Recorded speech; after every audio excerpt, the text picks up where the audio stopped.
दोस्तों नमस्कार। दोस्तों एक ऐसा वक्त जब देश में खाद्यान्न उत्पादन सबसे ज्यादा है, लेकिन उसी वक्त उसी खाद्यान्न को लेकर महंगाई चरम पर है। एक ऐसा वक्त जिस वक्त इस देश के भीतर में लोगों की नौकरियां जा रही हैं और लोगों के पास अपने भविष्य निधि का पैसा निकालने के अलावे कोई चारा नहीं है, क्योंकि वह आने वाले वक्त में जिएंगे कैसे, यह संकट है। और दूसरी तरफ जो खाद्यान्न बेचते हैं, चाहे वह खाने का तेल हो, चाहे वह चावल हो, चाहे वह सब्जियां हो, चाहे वह दूध हो, चाहे वह गेहूं हो, इन बड़ी बड़ी कंपनियों के नेटवर्थ, इन बड़ी बड़ी कंपनियों के मुनाफे लगातार बढ़ते चले जा रहे हैं। 50% से लेकर तकरीबन 450% तक का मुनाफा, शुद्ध मुनाफा एक बरस के भीतर ऐसी कंपनियों का हो गया।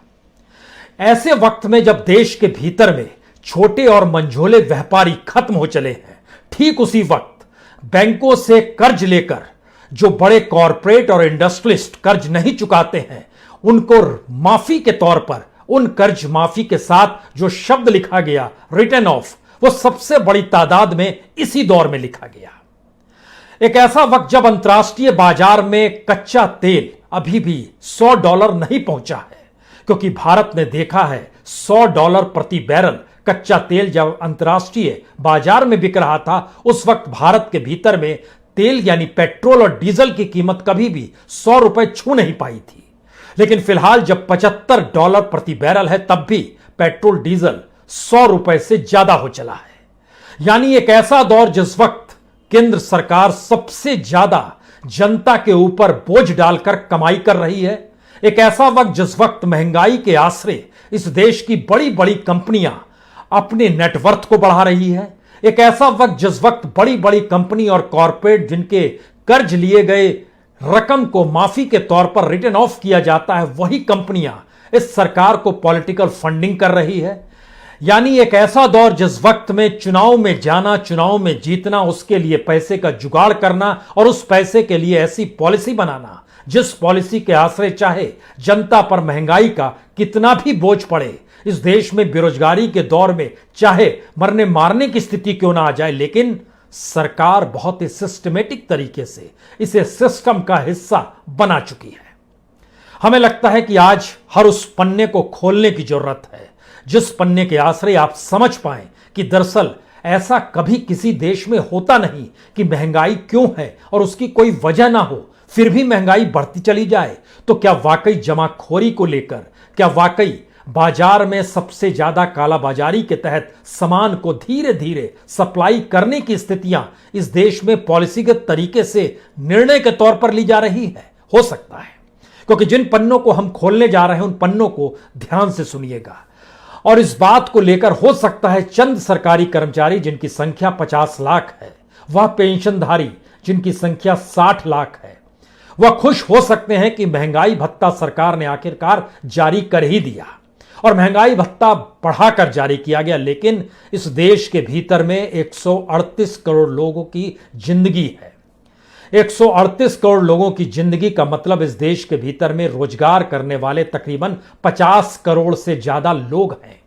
उन लोगों के साथ बीते एक बरस में जो कुछ जिस रूप में हुआ है, हमें लगता है कि सबको आज आपको अपने दिमाग में दर्ज करना चाहिए और समझना चाहिए कि दरअसल यह महंगाई भी कहीं उस इकोनॉमी का हिस्सा तो नहीं जो इकोनॉमी सरकार कभी रिजर्व बैंक से ज्यादा डिविडेंड पैसा लेकर अपने साथ आगे रईसी में बिताती है, या फिर इस देश के पीएसयू को बेचती है, या फिर इस देश के भीतर में बैंकों को कंगाल बनाती है, या फिर जीएसटी के जरिए ही सही वसूली करके किसी ना किसी तरीके से अपने खजाने को खाली होने देना नहीं चाहती है, जिससे सरकारी कर्मचारी को महंगाई भत्ता मिले, सत्ता में बैठे हुए सत्ताधीशों की रईसी में कोई कमी ना आए और एक ऐसी साइकिल क्रिएट हो जाए जिसमें पॉलिसीगत तरीके से कोई नया निर्णय लेना ना पड़े और लोगों को यह महसूस हो महंगाई तो है ही, महंगाई तो पहले भी थी, महंगाई तो आने वाले वक्त में भी होगी।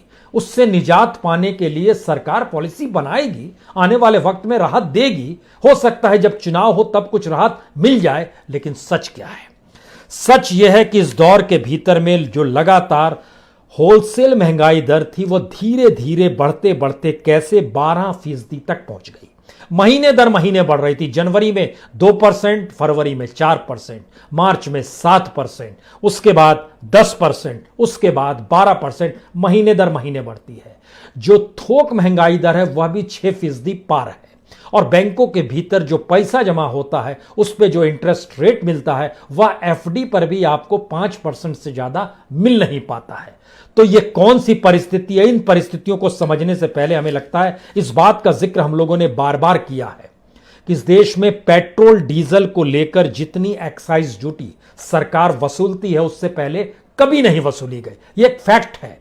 दूसरा फैक्ट है कि उसी के जरिए जो सरकारी कंपनियां हैं, चाहे उसमें भारत पेट्रोलियम जिसने इस बार सबसे ज्यादा डिविडेंड सरकार को दिया, तकरीबन 8,000 करोड़ से ज्यादा का, वह भी सरकार के हिस्से में आया और उसको आने वाले वक्त में उसको भी बेच देना है, यह भी सरकार की बुक में लिखा हुआ है।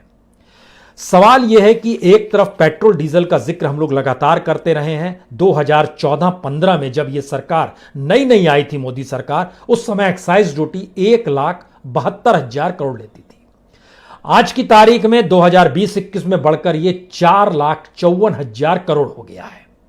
ठीक इसी तरीके से स्टेट भी वसूली करती है, जो वैट की वसूली होती है, उसको 1,37,000 करोड़ 2014 में, लेकिन वह बढ़कर 2,03,000 करोड़ तक पहुंचा है। लेकिन सवाल यह है कि इस दौर में जब यह लगातार सरकार वसूली कर रही है, उसी दौर में इस देश की इकोनॉमिक सर्वे ने बताया कि प्रति व्यक्ति आय इस दौर में कम हो गई। यानी आजादी के बाद कोई ऐसा बरस नहीं रहा जिस बरस में महंगाई दर ना बढ़ी हो, लेकिन महंगाई दर बढ़ने के साथ व्यक्ति की आय भी बढ़ती है, लेकिन आय पहली बार कम हो गई। इकोनॉमिक सर्वे कहता है 19-20 में 1,34,000, 20-21 में यह घटकर 1,26,000 हो गया। हालांकि IMF, world bank, United nation, इनकी रिपोर्ट कहती है भारत में प्रति व्यक्ति आय 1 लाख से भी कम हो गई है।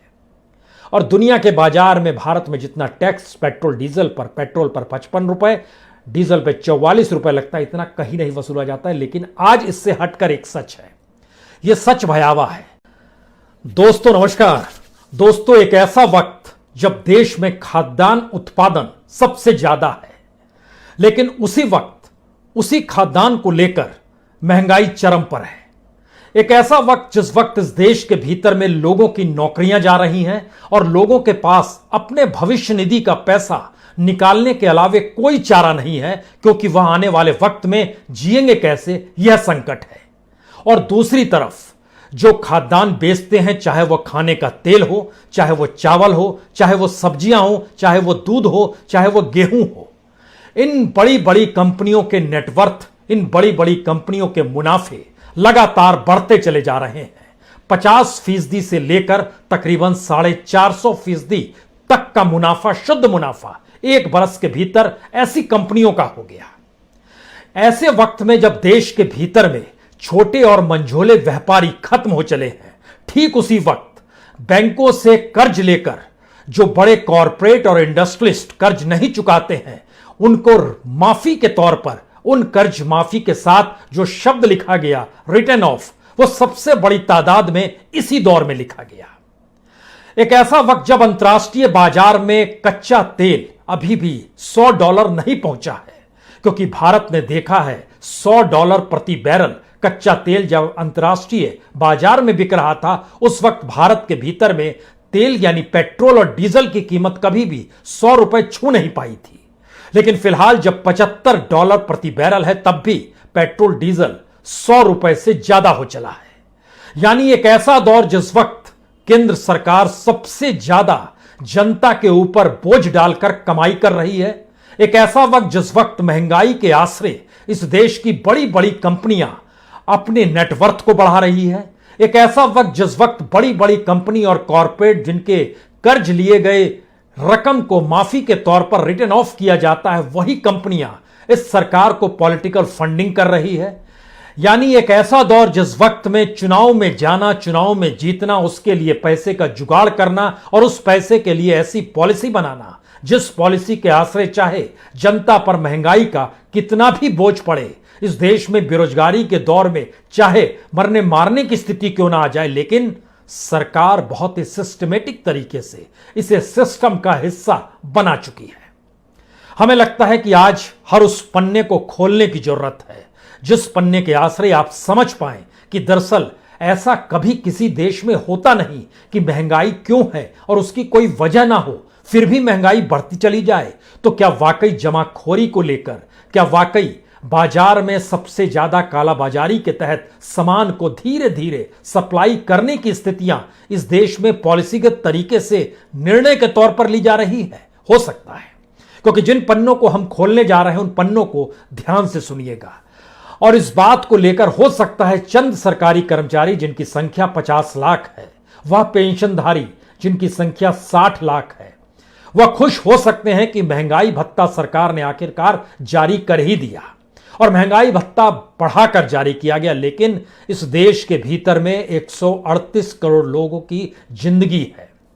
138 करोड़ लोगों की जिंदगी का मतलब इस देश के भीतर में रोजगार करने वाले तकरीबन 50 करोड़ से ज्यादा लोग हैं। उन लोगों के साथ बीते एक बरस में जो कुछ जिस रूप में हुआ है, हमें लगता है कि सबको आज आपको अपने दिमाग में दर्ज करना चाहिए और समझना चाहिए कि दरअसल यह महंगाई भी कहीं उस इकोनॉमी का हिस्सा तो नहीं जो इकोनॉमी सरकार कभी रिजर्व बैंक से ज्यादा डिविडेंड पैसा लेकर अपने साथ आगे रईसी में बिताती है, या फिर इस देश के पीएसयू को बेचती है, या फिर इस देश के भीतर में बैंकों को कंगाल बनाती है, या फिर जीएसटी के जरिए ही सही वसूली करके किसी ना किसी तरीके से अपने खजाने को खाली होने देना नहीं चाहती है, जिससे सरकारी कर्मचारी को महंगाई भत्ता मिले, सत्ता में बैठे हुए सत्ताधीशों की रईसी में कोई कमी ना आए और एक ऐसी साइकिल क्रिएट हो जाए जिसमें पॉलिसीगत तरीके से कोई नया निर्णय लेना ना पड़े और लोगों को यह महसूस हो महंगाई तो है ही, महंगाई तो पहले भी थी, महंगाई तो आने वाले वक्त में भी होगी। उससे निजात पाने के लिए सरकार पॉलिसी बनाएगी, आने वाले वक्त में राहत देगी। हो सकता है जब चुनाव हो तब कुछ राहत मिल जाए, लेकिन सच क्या है? सच यह है कि इस दौर के भीतर में जो लगातार होलसेल महंगाई दर थी वो धीरे धीरे बढ़ते बढ़ते कैसे 12% तक पहुंच गई। महीने दर महीने बढ़ रही थी। जनवरी में 2%, फरवरी में 4%, मार्च में 7%, उसके बाद 10%, उसके बाद 12%, महीने दर महीने बढ़ती है। जो थोक महंगाई दर है वह भी 6% पार है और बैंकों के भीतर जो पैसा जमा होता है उस पे जो इंटरेस्ट रेट मिलता है वह एफडी पर भी आपको 5% से ज्यादा मिल नहीं पाता है। तो ये कौन सी परिस्थिति है? इन परिस्थितियों को समझने से पहले हमें लगता है इस बात का जिक्र हम लोगों ने बार बार किया है कि इस देश में पेट्रोल डीजल को लेकर जितनी एक्साइज ड्यूटी सरकार वसूलती है उससे पहले कभी नहीं वसूली गई। यह एक फैक्ट है। दूसरा फैक्ट है कि उसी के जरिए जो सरकारी कंपनियां हैं, चाहे उसमें भारत पेट्रोलियम जिसने इस बार सबसे ज्यादा डिविडेंड सरकार को दिया, तकरीबन 8,000 करोड़ से ज्यादा का, वह भी सरकार के हिस्से में आया और उसको आने वाले वक्त में उसको भी बेच देना है, यह भी सरकार की बुक में लिखा हुआ है। सवाल यह है कि एक तरफ पेट्रोल डीजल का जिक्र हम लोग लगातार करते रहे हैं। 2014-15 में जब यह सरकार नई आई थी, मोदी सरकार, उस समय एक्साइज ड्यूटी 1,72,000 करोड़ लेती थी। आज की तारीख में 2020-21 में बढ़कर यह 4,54,000 करोड़ हो गया है। ठीक इसी तरीके से स्टेट भी वसूली करती है, जो वैट की वसूली होती है, उसको 1,37,000 करोड़ 2014 में, लेकिन वह बढ़कर 2,03,000 करोड़ तक पहुंचा है। लेकिन सवाल यह है कि इस दौर में जब यह लगातार सरकार वसूली कर रही है, उसी दौर में इस देश की इकोनॉमिक सर्वे ने बताया कि प्रति व्यक्ति आय इस दौर में कम हो गई। यानी आजादी के बाद कोई ऐसा बरस नहीं रहा जिस बरस में महंगाई दर ना बढ़ी हो, लेकिन महंगाई दर बढ़ने के साथ व्यक्ति की आय भी बढ़ती है, लेकिन आय पहली बार कम हो गई। इकोनॉमिक सर्वे कहता है 19-20 में 1,34,000, 20-21 में यह घटकर 1,26,000 हो गया। हालांकि IMF, world bank, United nation, इनकी रिपोर्ट कहती है भारत में प्रति व्यक्ति आय 1 लाख से भी कम हो गई है। और दुनिया के बाजार में भारत में जितना टैक्स पेट्रोल पर 55 रुपए, डीजल पे 44 रुपए लगता है, इतना कहीं नहीं वसूला जाता है। लेकिन आज इससे हटकर एक सच है, यह सच भयावह है। दोस्तों नमस्कार। दोस्तों, एक ऐसा वक्त जब देश में खाद्यान्न उत्पादन सबसे ज्यादा है, लेकिन उसी वक्त उसी खाद्यान्न को लेकर महंगाई चरम पर है। एक ऐसा वक्त जिस वक्त इस देश के भीतर में लोगों की नौकरियां जा रही हैं और लोगों के पास अपने भविष्य निधि का पैसा निकालने के अलावे कोई चारा नहीं है, क्योंकि वह आने वाले वक्त में जिएंगे कैसे, यह संकट है। और दूसरी तरफ जो खाद्यान्न बेचते हैं, चाहे वह खाने का तेल हो, चाहे वह चावल हो, चाहे वह सब्जियां हो, चाहे वह दूध हो, चाहे वह गेहूं हो, इन बड़ी बड़ी कंपनियों के नेटवर्थ, इन बड़ी बड़ी कंपनियों के मुनाफे लगातार बढ़ते चले जा रहे हैं। 50% से लेकर तकरीबन 450% तक का मुनाफा, शुद्ध मुनाफा एक बरस के भीतर ऐसी कंपनियों का हो गया।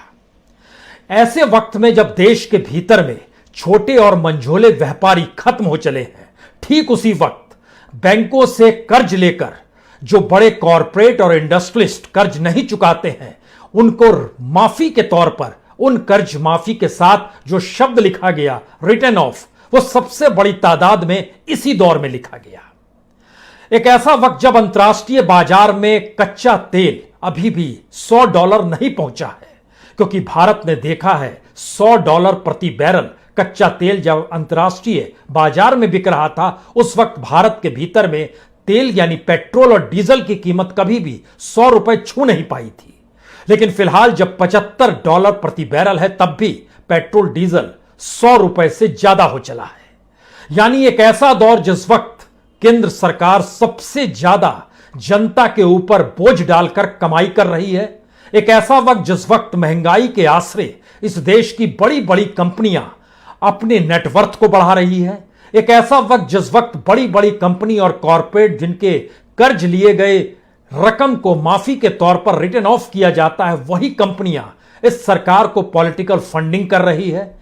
यानी एक ऐसा दौर जिस वक्त में चुनाव में जाना, चुनाव में जीतना, उसके लिए पैसे का जुगाड़ करना और उस पैसे के लिए ऐसी पॉलिसी बनाना जिस पॉलिसी के आश्रय चाहे जनता पर महंगाई का कितना भी बोझ पड़े, इस देश में बेरोजगारी के दौर में चाहे मरने मारने की स्थिति क्यों ना आ जाए, लेकिन सरकार बहुत ही सिस्टमेटिक तरीके से इसे सिस्टम का हिस्सा बना चुकी है। हमें लगता है कि आज हर उस पन्ने को खोलने की जरूरत है जिस पन्ने के आश्रय आप समझ पाएं कि दरअसल ऐसा कभी किसी देश में होता नहीं कि महंगाई क्यों है और उसकी कोई वजह ना हो, फिर भी महंगाई बढ़ती चली जाए। तो क्या वाकई जमाखोरी को लेकर, क्या वाकई बाजार में सबसे ज्यादा कालाबाजारी के तहत सामान को धीरे धीरे सप्लाई करने की स्थितियां इस देश में पॉलिसीगत तरीके से निर्णय के तौर पर ली जा रही है? हो सकता है, क्योंकि जिन पन्नों को हम खोलने जा रहे हैं उन पन्नों को ध्यान से सुनिएगा। और इस बात को लेकर हो सकता है चंद सरकारी कर्मचारी जिनकी संख्या 50 लाख है, वह पेंशनधारी जिनकी संख्या 60 लाख है, वह खुश हो सकते हैं कि महंगाई भत्ता सरकार ने आखिरकार जारी कर ही दिया और महंगाई भत्ता बढ़ाकर जारी किया गया। लेकिन इस देश के भीतर में 138 करोड़ लोगों की जिंदगी है। 138 करोड़ लोगों की जिंदगी का मतलब इस देश के भीतर में रोजगार करने वाले तकरीबन 50 करोड़ से ज्यादा लोग हैं। उन लोगों के साथ बीते एक बरस में जो कुछ जिस रूप में हुआ है, हमें लगता है कि सबको आज आपको अपने दिमाग में दर्ज करना चाहिए और समझना चाहिए कि दरअसल यह महंगाई भी कहीं उस इकोनॉमी का हिस्सा तो नहीं जो इकोनॉमी सरकार कभी रिजर्व बैंक से ज्यादा डिविडेंड पैसा लेकर अपने साथ आगे रईसी में बिताती है, या फिर इस देश के पीएसयू को बेचती है, या फिर इस देश के भीतर में बैंकों को कंगाल बनाती है, या फिर जीएसटी के जरिए ही सही वसूली करके किसी ना किसी तरीके से अपने खजाने को खाली होने देना नहीं चाहती है, जिससे सरकारी कर्मचारी को महंगाई भत्ता मिले, सत्ता में बैठे हुए सत्ताधीशों की रईसी में कोई कमी ना आए और एक ऐसी साइकिल क्रिएट हो जाए जिसमें पॉलिसीगत तरीके से कोई नया निर्णय लेना ना पड़े और लोगों को यह महसूस हो महंगाई तो है ही, महंगाई तो पहले भी थी, महंगाई तो आने वाले वक्त में भी होगी। उससे निजात पाने के लिए सरकार पॉलिसी बनाएगी, आने वाले वक्त में राहत देगी। हो सकता है जब चुनाव हो तब कुछ राहत मिल जाए, लेकिन सच क्या है? सच यह है कि इस दौर के भीतर में जो लगातार होलसेल महंगाई दर थी वो धीरे धीरे बढ़ते बढ़ते कैसे 12% तक पहुंच गई। महीने दर महीने बढ़ रही थी। जनवरी में 2%, फरवरी में 4%, मार्च में 7%, उसके बाद 10%, उसके बाद 12%, महीने दर महीने बढ़ती है। जो थोक महंगाई दर है वह भी 6% पार है। और बैंकों के भीतर जो पैसा जमा होता है उस पे जो इंटरेस्ट रेट मिलता है वह एफडी पर भी आपको 5% से ज्यादा मिल नहीं पाता है। तो ये कौन सी परिस्थिति है? इन परिस्थितियों को समझने से पहले हमें लगता है इस बात का जिक्र हम लोगों ने बार बार किया है कि इस देश में पेट्रोल डीजल को लेकर जितनी एक्साइज ड्यूटी सरकार वसूलती है उससे पहले कभी नहीं वसूली गई। यह एक फैक्ट है। दूसरा फैक्ट है कि उसी के जरिए जो सरकारी कंपनियां हैं, चाहे उसमें भारत पेट्रोलियम जिसने इस बार सबसे ज्यादा डिविडेंड सरकार को दिया, तकरीबन 8,000 करोड़ से ज्यादा का, वह भी सरकार के हिस्से में आया और उसको आने वाले वक्त में उसको भी बेच देना है, यह भी सरकार की बुक में लिखा हुआ है। सवाल यह है कि एक तरफ पेट्रोल डीजल का जिक्र हम लोग लगातार करते रहे हैं। 2014-15 में जब यह सरकार नई नई आई थी, मोदी सरकार, उस समय एक्साइज ड्यूटी 1,72,000 करोड़ लेती थी। आज की तारीख में 2020-21 में बढ़कर यह 4,54,000 करोड़ हो गया है। ठीक इसी तरीके से स्टेट भी वसूली करती है, जो वैट की वसूली होती है, उसको 1,37,000 करोड़ 2014 में, लेकिन वह बढ़कर 2,03,000 करोड़ तक पहुंचा है। लेकिन सवाल यह है कि इस दौर में जब यह लगातार सरकार वसूली कर रही है, उसी दौर में इस देश की इकोनॉमिक सर्वे ने बताया कि प्रति व्यक्ति आय इस दौर में कम हो गई। यानी आजादी के बाद कोई ऐसा बरस नहीं रहा जिस बरस में महंगाई दर ना बढ़ी हो, लेकिन महंगाई दर बढ़ने के साथ व्यक्ति की आय भी बढ़ती है, लेकिन आय पहली बार कम हो गई। इकोनॉमिक सर्वे कहता है 19-20 में 1,34,000, 20-21 में यह घटकर 1,26,000 हो गया। हालांकि IMF, world bank, United nation, इनकी रिपोर्ट कहती है भारत में प्रति व्यक्ति आय 1 लाख से भी कम हो गई है। और दुनिया के बाजार में भारत में जितना टैक्स पेट्रोल पर 55 रुपए, डीजल पे 44 रुपए लगता है, इतना कहीं नहीं वसूला जाता है। लेकिन आज इससे हटकर एक सच है, यह सच भयावह है। दोस्तों नमस्कार। दोस्तों, एक ऐसा वक्त जब देश में खाद्यान्न उत्पादन सबसे ज्यादा है, लेकिन उसी वक्त उसी खाद्यान्न को लेकर महंगाई चरम पर है। एक ऐसा वक्त जिस वक्त इस देश के भीतर में लोगों की नौकरियां जा रही हैं और लोगों के पास अपने भविष्य निधि का पैसा निकालने के अलावे कोई चारा नहीं है, क्योंकि वह आने वाले वक्त में जिएंगे कैसे, यह संकट है। और दूसरी तरफ जो खाद्यान्न बेचते हैं, चाहे वह खाने का तेल हो, चाहे वह चावल हो, चाहे वह सब्जियां हो, चाहे वह दूध हो, चाहे वह गेहूं हो, इन बड़ी बड़ी कंपनियों के नेटवर्थ, इन बड़ी बड़ी कंपनियों के मुनाफे लगातार बढ़ते चले जा रहे हैं। 50% से लेकर तकरीबन 450% तक का मुनाफा, शुद्ध मुनाफा एक बरस के भीतर ऐसी कंपनियों का हो गया।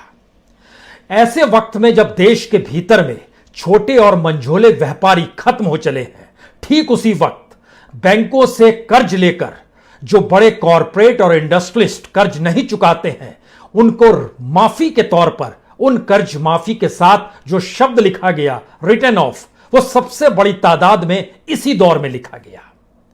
एक ऐसा वक्त जब अंतर्राष्ट्रीय बाजार में कच्चा तेल अभी भी $100 नहीं पहुंचा है, क्योंकि भारत ने देखा है $100 प्रति बैरल कच्चा तेल जब अंतर्राष्ट्रीय बाजार में बिक रहा था, उस वक्त भारत के भीतर में तेल यानी पेट्रोल और डीजल की कीमत कभी भी 100 रुपए छू नहीं पाई थी। लेकिन फिलहाल जब $75 प्रति बैरल है, तब भी पेट्रोल डीजल 100 रुपए से ज्यादा हो चला है। यानी एक ऐसा दौर जिस वक्त केंद्र सरकार सबसे ज्यादा जनता के ऊपर बोझ डालकर कमाई कर रही है। एक ऐसा वक्त जिस वक्त महंगाई के आसरे इस देश की बड़ी बड़ी कंपनियां अपने नेटवर्थ को बढ़ा रही है। एक ऐसा वक्त जिस वक्त बड़ी बड़ी कंपनी और कॉरपोरेट जिनके कर्ज लिए गए रकम को माफी के तौर पर रिटर्न ऑफ किया जाता है, वही कंपनियां इस सरकार को पॉलिटिकल फंडिंग कर रही है। यानी एक ऐसा दौर जिस वक्त में चुनाव में जाना, चुनाव में जीतना, उसके लिए पैसे का जुगाड़ करना और उस पैसे के लिए ऐसी पॉलिसी बनाना जिस पॉलिसी के आश्रय चाहे जनता पर महंगाई का कितना भी बोझ पड़े, इस देश में बेरोजगारी के दौर में चाहे मरने मारने की स्थिति क्यों ना आ जाए, लेकिन सरकार बहुत ही सिस्टमेटिक तरीके से इसे सिस्टम का हिस्सा बना चुकी है। हमें लगता है कि आज हर उस पन्ने को खोलने की जरूरत है जिस पन्ने के आश्रय आप समझ पाएं कि दरअसल ऐसा कभी किसी देश में होता नहीं कि महंगाई क्यों है और उसकी कोई वजह ना हो, फिर भी महंगाई बढ़ती चली जाए। तो क्या वाकई जमाखोरी को लेकर, क्या वाकई बाजार में सबसे ज्यादा कालाबाजारी के तहत सामान को धीरे धीरे सप्लाई करने की स्थितियां इस देश में पॉलिसीगत तरीके से निर्णय के तौर पर ली जा रही है? हो सकता है, क्योंकि जिन पन्नों को हम खोलने जा रहे हैं उन पन्नों को ध्यान से सुनिएगा। और इस बात को लेकर हो सकता है चंद सरकारी कर्मचारी जिनकी संख्या 50 लाख है, वह पेंशनधारी जिनकी संख्या 60 लाख है, वह खुश हो सकते हैं कि महंगाई भत्ता सरकार ने आखिरकार जारी कर ही दिया और महंगाई भत्ता बढ़ाकर जारी किया गया। लेकिन इस देश के भीतर में 138 करोड़ लोगों की जिंदगी है। 138 करोड़ लोगों की जिंदगी का मतलब इस देश के भीतर में रोजगार करने वाले तकरीबन 50 करोड़ से ज्यादा लोग हैं। उन लोगों के साथ बीते एक बरस में जो कुछ जिस रूप में हुआ है, हमें लगता है कि सबको आज आपको अपने दिमाग में दर्ज करना चाहिए और समझना चाहिए कि दरअसल यह महंगाई भी कहीं उस इकोनॉमी का हिस्सा तो नहीं जो इकोनॉमी सरकार कभी रिजर्व बैंक से ज्यादा डिविडेंड पैसा लेकर अपने साथ आगे रईसी में बिताती है, या फिर इस देश के पीएसयू को बेचती है, या फिर इस देश के भीतर में बैंकों को कंगाल बनाती है, या फिर जीएसटी के जरिए ही सही वसूली करके किसी ना किसी तरीके से अपने खजाने को खाली होने देना नहीं चाहती है, जिससे सरकारी कर्मचारी को महंगाई भत्ता मिले, सत्ता में बैठे हुए सत्ताधीशों की रईसी में कोई कमी ना आए और एक ऐसी साइकिल क्रिएट हो जाए जिसमें पॉलिसीगत तरीके से कोई नया निर्णय लेना ना पड़े और लोगों को यह महसूस हो महंगाई तो है ही, महंगाई तो पहले भी थी, महंगाई तो आने वाले वक्त में भी होगी। उससे निजात पाने के लिए सरकार पॉलिसी बनाएगी, आने वाले वक्त में राहत देगी। हो सकता है जब चुनाव हो तब कुछ राहत मिल जाए, लेकिन सच क्या है? सच यह है कि इस दौर के भीतर में जो लगातार होलसेल महंगाई दर थी वो धीरे धीरे बढ़ते बढ़ते कैसे 12% तक पहुंच गई। महीने दर महीने बढ़ रही थी। जनवरी में 2%, फरवरी में 4%, मार्च में 7%, उसके बाद 10%, उसके बाद 12%, महीने दर महीने बढ़ती है। जो थोक महंगाई दर है वह भी 6% पार है और बैंकों के भीतर जो पैसा जमा होता है उस पे जो इंटरेस्ट रेट मिलता है वह एफडी पर भी आपको 5% से ज्यादा मिल नहीं पाता है। तो ये कौन सी परिस्थिति है? इन परिस्थितियों को समझने से पहले हमें लगता है इस बात का जिक्र हम लोगों ने बार बार किया है कि इस देश में पेट्रोल डीजल को लेकर जितनी एक्साइज ड्यूटी सरकार वसूलती है उससे पहले कभी नहीं वसूली गई। यह एक फैक्ट है। दूसरा फैक्ट है कि उसी के जरिए जो सरकारी कंपनियां हैं, चाहे उसमें भारत पेट्रोलियम जिसने इस बार सबसे ज्यादा डिविडेंड सरकार को दिया, तकरीबन 8,000 करोड़ से ज्यादा का, वह भी सरकार के हिस्से में आया और उसको आने वाले वक्त में उसको भी बेच देना है, यह भी सरकार की बुक में लिखा हुआ है।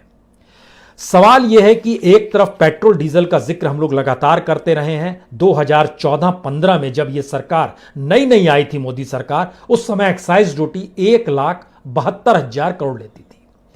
आज की तारीख में 2020-21 में बढ़कर यह 4,54,000 करोड़ हो गया है। ठीक इसी तरीके से स्टेट भी वसूली करती है, जो वैट की वसूली होती है, उसको 1,37,000 करोड़ 2014 में, लेकिन वह बढ़कर 2,03,000 करोड़ तक पहुंचा है। लेकिन सवाल यह है कि इस दौर में जब यह लगातार सरकार वसूली कर रही है, उसी दौर में इस देश की इकोनॉमिक सर्वे ने बताया कि प्रति व्यक्ति आय इस दौर में कम हो गई। यानी आजादी के बाद कोई ऐसा बरस नहीं रहा जिस बरस में महंगाई दर ना बढ़ी हो, लेकिन महंगाई दर बढ़ने के साथ व्यक्ति की आय भी बढ़ती है, लेकिन आय पहली बार कम हो गई। इकोनॉमिक सर्वे कहता है 19-20 में 1,34,000, 20-21 में यह घटकर 1,26,000 हो गया। हालांकि IMF, world bank, United nation, इनकी रिपोर्ट कहती है भारत में प्रति व्यक्ति आय 1 लाख से भी कम हो गई है। और दुनिया के बाजार में भारत में जितना टैक्स पेट्रोल पर 55 रुपए, डीजल पे 44 रुपए लगता है, इतना कहीं नहीं वसूला जाता है। लेकिन आज इससे हटकर एक सच है, यह सच भयावह है। दोस्तों नमस्कार। दोस्तों, एक ऐसा वक्त जब देश में खाद्यान्न उत्पादन सबसे ज्यादा है, लेकिन उसी वक्त उसी खाद्यान्न को लेकर महंगाई चरम पर है। एक ऐसा वक्त जिस वक्त इस देश के भीतर में लोगों की नौकरियां जा रही हैं और लोगों के पास अपने भविष्य निधि का पैसा निकालने के अलावे कोई चारा नहीं है, क्योंकि वह आने वाले वक्त में जिएंगे कैसे, यह संकट है। और दूसरी तरफ जो खाद्यान्न बेचते हैं, चाहे वह खाने का तेल हो, चाहे वह चावल हो, चाहे वह सब्जियां हो, चाहे वह दूध हो, चाहे वह गेहूं हो, इन बड़ी बड़ी कंपनियों के नेटवर्थ, इन बड़ी बड़ी कंपनियों के मुनाफे लगातार बढ़ते चले जा रहे हैं। 50% से लेकर तकरीबन 450% तक का मुनाफा, शुद्ध मुनाफा एक बरस के भीतर ऐसी कंपनियों का हो गया। ऐसे वक्त में जब देश के भीतर में छोटे और मंझोले व्यापारी खत्म हो चले हैं, ठीक उसी वक्त बैंकों से कर्ज लेकर जो बड़े कॉरपोरेट और इंडस्ट्रियलिस्ट कर्ज नहीं चुकाते हैं, उनको माफी के तौर पर उन कर्ज माफी